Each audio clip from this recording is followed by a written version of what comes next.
नमस्कार दोस्तों, स्वागत है आपका एक बार फिर आज के मेरे इस वीडियो में। दोस्तों आज के हम इस वीडियो में एक ऐसे सरकारी बैंक के बारे में थोड़ा सा एनालाइज करेंगे, थोड़ा सा समझेंगे कि क्या वो बैंक हमारे पोर्टफोलियो का हिस्सा बनने लायक है या नहीं है। क्योंकि इस बैंक पे दोस्तों मेरी निगाह कम ही जाती है और आपके जब कमेंट्स मैसेज आने शुरू हो जाते हैं ना, जैसे अभी कुछ दिन पहले मेरे पे कमेंट्स मैसेज आए कि सर इंडियन बैंक के बारे में बताइए, आपने बहुत सारे बैंकों के बारे में बता दिया, आज कुछ इंडियन बैंक का भी वीडियो बना दीजिए।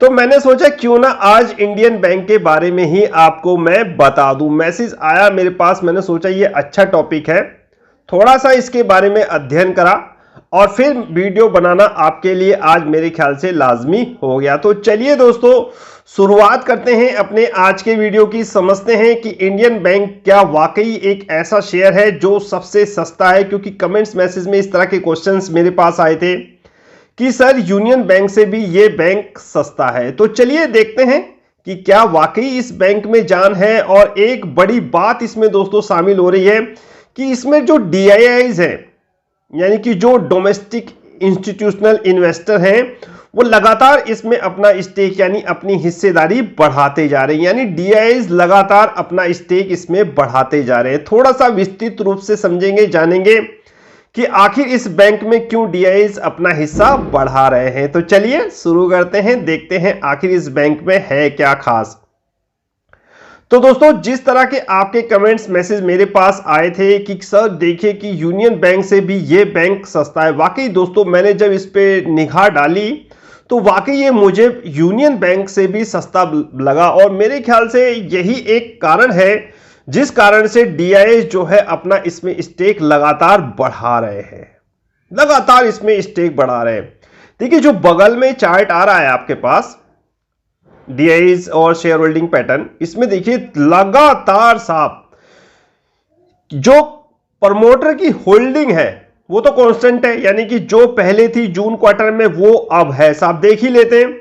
देखिए साहब जो प्रमोटर की होल्डिंग थी वो मेरे ख्याल से 78.86 के आसपास या 79.86 के आसपास मुझे शो कर रहा है प्रमोटर होल्डिंग, यानी कांस्टेंट है। यानी कि जो जून में थी वही साहब अब है। इसमें जो कहानी बन रही है ना वो DIIs की तरफ से बन रही है। यानी कि DIIs दोस्तों अपना लगातार इसमें स्टेक बढ़ा रहे हैं। देखिए FII ने तो अपनी हल्की सी हिस्सेदारी कम करी है। मेरे ख्याल से 2.99 थी पहले FII की इसमें हिस्सेदारी और अब साहब 2.41 है। अच्छा साहब DIIs लगातार यानी कि जून से और अब तक, यानी कि पहले जून में साहब इनके पास 10.44 था और साहब अब 10.53 के आसपास की होल्डिंग हो चुकी है। यानी कि DIIs दोस्तों इंडियन बैंक में लगातार अपनी हिस्सेदारी बढ़ा रहे हैं। यानी कि प्रमोटर से इन्होंने माल नहीं लिया तो किनसे लिया? इन्होंने साहब माल लिया है FII का। जो हल्का सा भी FII ने इसमें सेल कराना वो साहब इसमें DIIs ने दबोच लिया, क्योंकि प्रमोटर ने तो कोई माल अपना बेचा नहीं है। तो आखिर कारण क्या है कि जो ये DIIs अपना हिस्सा लगातार इसमें बढ़ाए जा रहे हैं? क्या कोई बड़ा खेल होने वाला है? क्योंकि दोस्तों मैं आपको एक बात बताना चाहता हूं कि कुछ बैंकों में हिस्सेदारी, कुछ सरकारी बैंकों में हिस्सेदारी FII की बढ़ेगी, कुछ सरकारी बैंकों में हिस्सेदारी DIIs की बढ़ेगी। तो इस तरह सरकारी बैंकों में आप एक जबरदस्त रैली देखोगे। मैंने कहा ना आपको कि निफ्टी का जो पैसा है, निफ्टी से जो शेयर्स हाई वैल्यूएशन पे चले गए थे, बहुत ऊपर चले गए थे, वो अगर गिरेंगे किसी कारणवश, इकोनॉमिक सिनेरियो जैसा बन रहा है वर्ल्ड वाइड, या कोई भी कारण हो, आप मार्केट का महंगा कह सकते हैं, कोई भी कारण हो, अगर निफ्टी के स्टॉक करेक्ट होते हैं तो वो पैसा डेफिनेटली सरकारी बैंकों में आएगा। कुछ में FII के द्वारा आएगा और कुछ में DIIs के द्वारा आएगा। DIIs FII मैंने बहुत क्लियर तरीके से आपको समझा रखा है। इस तरह दोस्तों इनकी कायाकल्प होने वाली है साहब बैंकों की, और यही एक मौका है, यही एक मौका है। मैंने बताया ना जो ये रैली चल रही है ये सरकारी बैंकों पे फोकस कीजिएगा।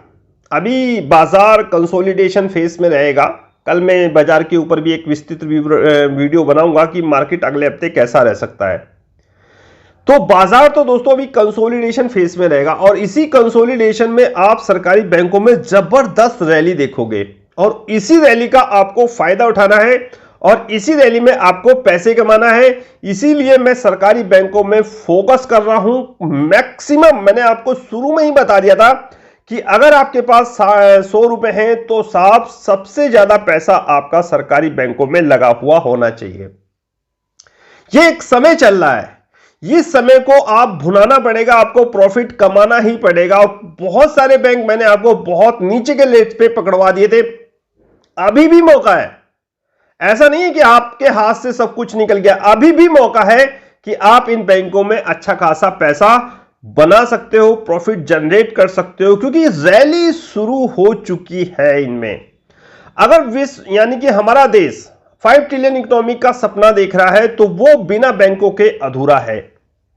ग्रोथ इनमें छुपी हुई है। इन फ्यूचर जो ग्रोथ होने वाली है, चाहे वो रिन्यूएबल में हो, चाहे इलेक्ट्रिक व्हीकल्स में हो, किसी भी चीज में हो दोस्तों, उसका रास्ता यानी 5 ट्रिलियन इकोनॉमिक का रास्ता बैंकों के थ्रू ही होके जाएगा। बिना बैंकों के 5 ट्रिलियन इकोनॉमिक का सपना, रिन्यूएबल एनर्जी का सपना या फिर इलेक्ट्रिक व्हीकल्स का सपना देखना इम्पॉसिबल है, क्योंकि फंड अवेलेबिलिटी यही बैंक कराएंगे। यही बैंक दोस्तों फंड अवेलेबिलिटी कराएंगे, यानी कि जो भी पैसे की जरूरत होगी वो बैंक के द्वारा प्रोवाइड किया जाएगा। इसीलिए देखा होगा आपने कि एनपीओ की रिकवरी बड़ी तेजी से हो रही है। बैंकों के पास खूब पैसा आएगा तो ये बैंक नेक्स्ट जो लोन देंगे वो शानदार जानदार देंगे। और अब तो बैंकों ने बहुत कुछ सीख लिया है, बहुत कुछ सीख लिया है। अब तो बैंक जो है ना, जो लोन दे रहे हैं वो बहुत चुनिंदा खिलाड़ियों को लोन दे रहे हैं, जहां से साफ सॉलिड इनकम है। और इसी चीज को बाजार भांप रहा है। आने वाले समय में जो ये बैंक लोन दे रहे हैं उनकी रिटर्न काफी अच्छी होगी, लोन बुक काफी अच्छी होगी और रिटर्न काफी अच्छी होगी, एसेट क्वालिटी इंप्रूवमेंट होगी। और इसीलिए साफ दांव सरकारी बैंकों पे लगाया जा रहा है। अंडर वैल्यू है ये स्टॉक, ये बैंक के स्टॉक है अंडर वैल्यू। आप भी मौका मत चूको और साहब बैंक के स्टॉक को बाय करो। इंडियन बैंक भी आप बाय कर सकते हैं। जो डीआई लगातार अपनी हिस्सेदारी बढ़ा रहे हैं ना, वो देखिए क्यों बढ़ा रहे हैं, कारण भी सुनिए। मैंने आपको अभी कुछ देर पहले ग्रोथ की कहानी पूरी बता दी, और भी बहुत से कारण है इंडियन बैंक के ऊपर। जब मैं इसको पढ़ रहा था तो बहुत कुछ सब चीजें समझ में सामने आ रही थी, तो वीडियो बनाना एक लाजमी हो गया था। आप देखिए टिकट टैग अब क्या कहता है।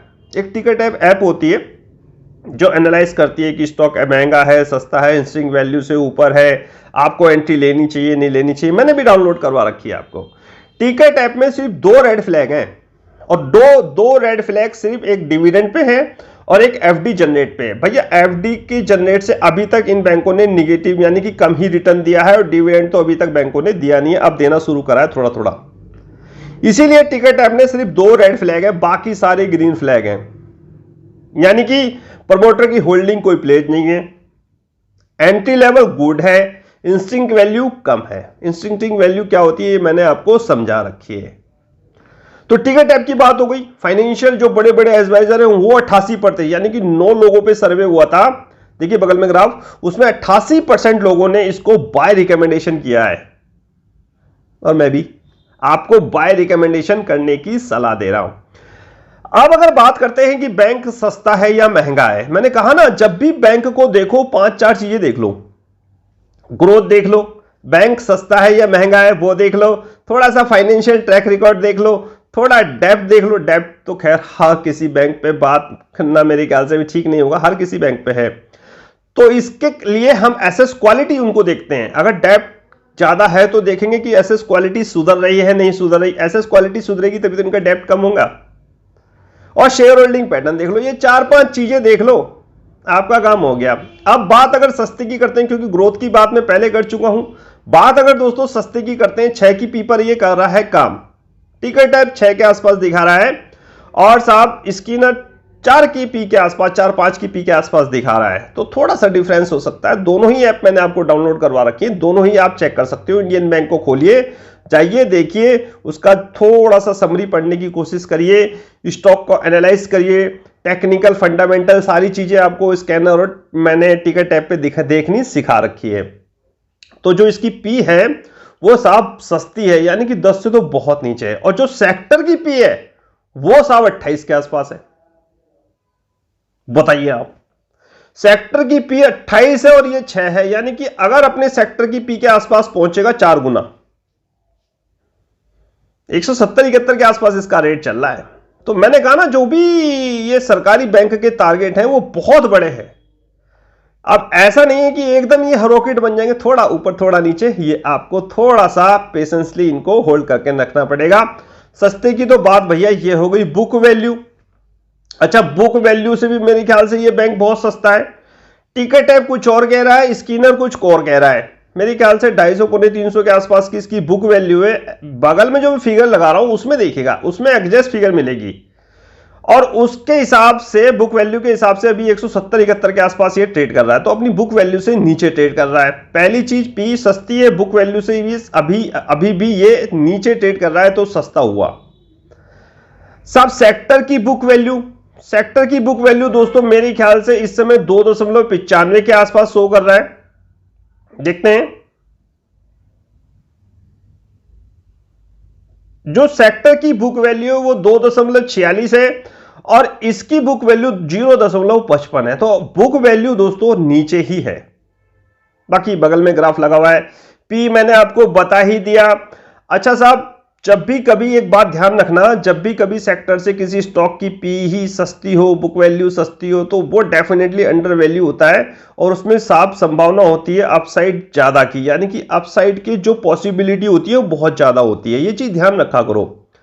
अच्छा साहब, इसमें एक और बेनिफिट है, ये डिविडेंड भी सबसे ज्यादा देता है। जैसे मान लिया सेक्टर का डिविडेंड 55 है तो ये इसने साहब 1.05 डिविडेंड दिया है। बाकी अगर डेब्ट की बात इसमें कुछ करनी बेकार है, क्योंकि बैंकों पे डेब्ट है जबरदस्त तरीके से। बाकी बैलेंस शीट वगैरह तो कोई आपको आवश्यकता नहीं है, अगर है तो फिर व्हाट्सएप कन्वर्सेशन आपके लिए है, वहां मैं बैलेंस शीट के बारे में भी बता देता हूं कभी कभी। और साहब सारी चीजें आपके साथ डिस्कस कर सकता हूं। इसमें बोरिंग वगैरह आपको देखना, मैंने सब कुछ सिखा रखा है। आप जाइए स्कैनर पे, आपको सारी चीजें मिल जाएगी। 3 साल का डेब्ट भी मिल जाएगा, उससे पिछले साल का डेब्ट भी मिल जाएगा और इस साल बैंक के पास कितना डेब्ट है वो भी आप देख सकते हो, घट रहा है बढ़ रहा है, वो सारी चीजें आपको मैंने समझा रखी है। अच्छा साहब, एसेट क्वालिटी सब सुपर है, कम हुआ है। देखिए एसेट क्वालिटी का कम होना बैंकों के लिए साहब बहुत बड़ा फायदे का है। ये अगर एनपीए ग्रोस एनपीए कम होते रहे ना, प्रोविजनिंग कम होती रही, तो डेफिनेटली बैंक बहुत शानदार जानदार परफॉर्मेंस करेंगी। अब अगर इसकी एसेट क्वालिटी की बात करूं इंडियन बैंक की, 9.70 से ग्रोस एनपीए 9.57 हुआ है और साहब नेट एनपीए 3.47 से 3.26 हुआ है।